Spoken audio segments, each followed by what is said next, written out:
রাস্তায় রাস্তায় যানজট, অসহনীয় জনদুর্ভোগ। চট্টগ্রাম সন্দ্বীপ প্রতিনিধি মোহাম্মদ জাহিদুল ইসলাম শিহাবের পাঠানো তথ্য ও ভিডিও চিত্রে বিস্তারিত দেখুন।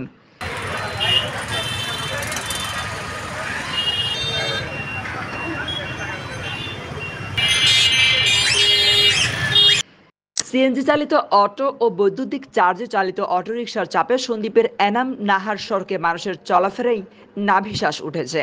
প্রতিদিন সকাল থেকে সন্ধ্যা পর্যন্ত শহরের প্রধান কয়েকটি সড়কে যানজট তীব্র আকার ধারণ করে। কারণ মোড়গুলো প্রশস্ত নয় এবং প্রধান সড়কগুলো একেবারেই সরু।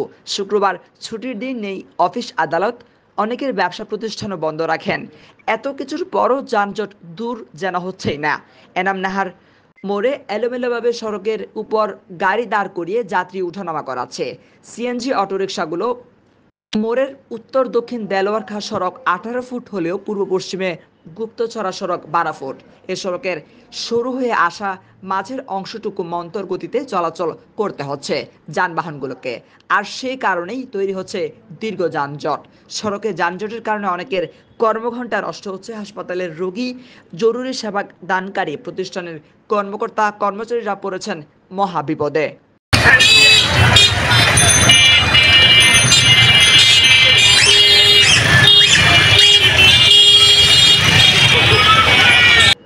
এনাম নাহার রোডে বিভিন্ন স্থানে 3 ভাগের 2 ভাগ রাস্তায় অবৈধ গাড়ি পার্কিং করে রাখার কারণে অসুবিধা পোহাতে হয় পথচারীদের, বিঘ্ন হয় যানবাহনের চলাচলে।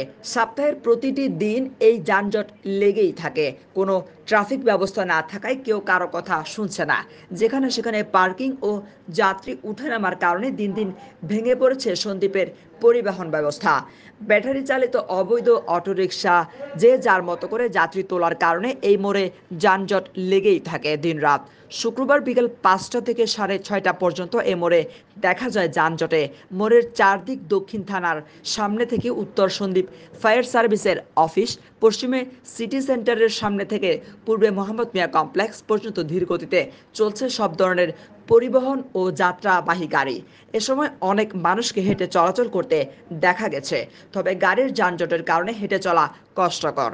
এনাম নাহার মোড় স্থানীয় ব্যবসায়ীদের সঙ্গে কথা বলে জানা গেছে, সিএনজি ও অটোরিকশাগুলো সড়কের অর্ধেক অংশ জুড়ে যাত্রী উঠানামার জন্য ঘন্টার পর ঘন্টা দাঁড়িয়ে থাকতে হয় পথচারীদের, যা চাকুরিজীবী ও নানান শ্রেণী পেশার জনসাধারণের। যানজট দূর করার বিষয়ে গত বুধবার সন্দ্বীপ উপজেলা আইনশৃঙ্খলা কমিটির সভায় আলোচনা করা হয়। সবাই সন্দ্বীপ থানার ভারপ্রাপ্ত কর্মকর্তা মাহবুবুর রহমান জানান, দ্রুত এ বিষয়ে নজর দেওয়া হবে এবং সমাধানের চেষ্টা অব্যাহত থাকবে। কোনো প্রবলেম ফেস করে তাহলে অবশ্যই পেশেন্টকে উচিত হচ্ছে ডক্টর চেম্বারে ভিজিট করা, এবং ভিজিট করে তার কাছ থেকে সেই জিনিসগুলো আয়ত্ত করে না যে তার কোন জায়গায় সমস্যা হচ্ছে, কোন অ্যাঙ্গেলে তার প্রবলেম হচ্ছে, সেই সমস্যাগুলো সেভাবে আইডেন্টিফাই করা। এবং আমার কাছে যদি কোনো পেশেন্ট আসে, আমি অবশ্যই পেশেন্টকে প্রথমে বলবো যে আমি আগে আপনাকে অবজার্ভ করবো, অবজার্ভ করে যে সমস্যাটা দেখবো সেই বিষয়ে আইডেন্টিফাই করার জন্য আমি তাকে এক্সরে করবো, এক্সরে করার পরে তারপরে মেন ট্রিটমেন্টে আমি চলে যাবো।